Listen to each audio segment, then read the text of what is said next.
Ikan merupakan salah satu sumber protein hewani yang terjangkau oleh hampir sebagian besar lapisan masyarakat.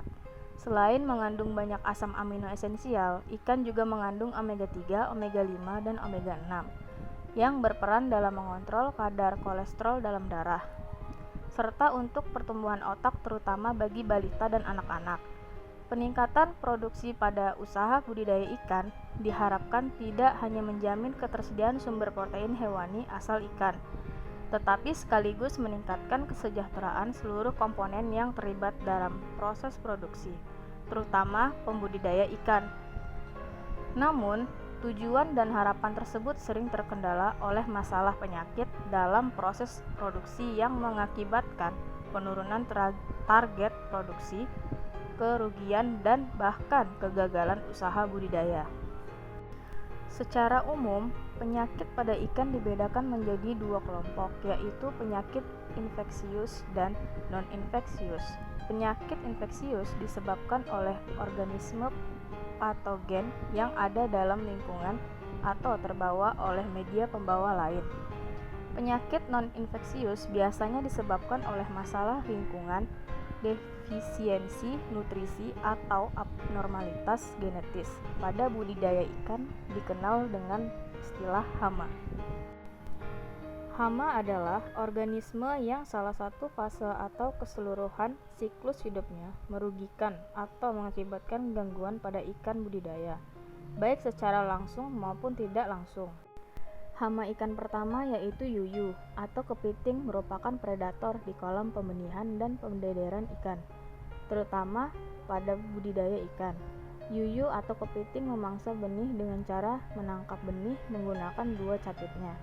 Cara mengendalikannya adalah dengan perencanaan pembangunan kolam harus memperhatikan kemungkinan adanya populasi yuyu atau kepiting, atau menaburkan sekam padi ke dalam lubang-lubang yuyu atau kepiting agar keluar dan pindah ke tempat lain.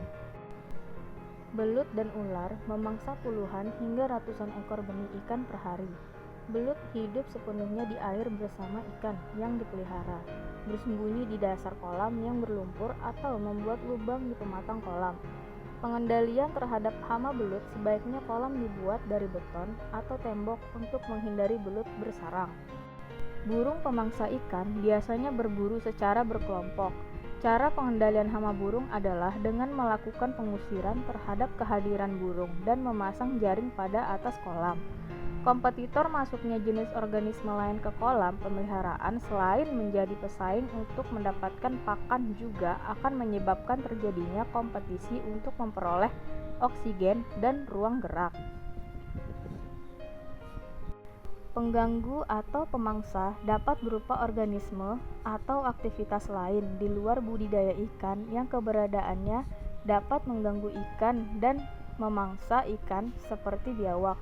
Cara pengendaliannya adalah dengan pemasangan pagar di sekeliling kolam. Penyakit ikan akibat faktor lingkungan sering mengakibatkan kerugian yang serius karena kematian yang terjadi berlangsung sangat singkat dan umumnya mematikan seluruh populasi ikan. Kasus penyakit tersebut misalnya kematian massal ikan di waduk akibat umbalan, keracunan akibat peledakan populasi plankton atau blooming, keracunan pestisida atau limbah, dan lain-lain.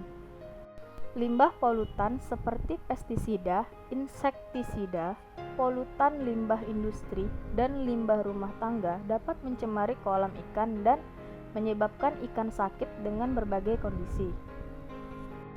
Kontaminasi ringan unsur logam berat yang terdeposit pada induk ikan disimpan dalam telur-telurnya dan menyebabkan atresia atau telur mati sebelum menetas.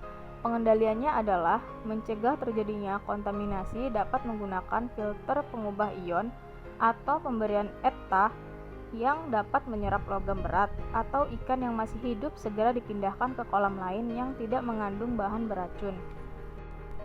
Umbalan atau turnover merupakan fenomena pembalikan massa air dari permukaan ke dasar dan sebaliknya karena adanya perbedaan kerapatan atau berat jenis akibat perbedaan suhu air di antara kedua lapisan kolam air. Umbalan yang sering terjadi pada sentra budidaya perikanan secara insentif di waduk atau danau disebabkan bahan organik. Pada kolam air yang hampir tidak mengandung oksigen karena tidak ada oksigen, maka proses dekomposisi bahan organik berlangsung secara anaerob dan sangat lambat. Proses dekomposisi menyebabkan suhu air pada kolam tersebut menjadi relatif hangat. Pada kondisi tidak ada sinar matahari dan hujan, suhu air di permukaan menjadi lebih rendah daripada suhu di dasar yang mengakibatkan pembalikan massa air dari permukaan ke dasar atau sebaliknya. Ikan akan keracunan dan deplesi oksigen, sehingga terjadi kematian massal.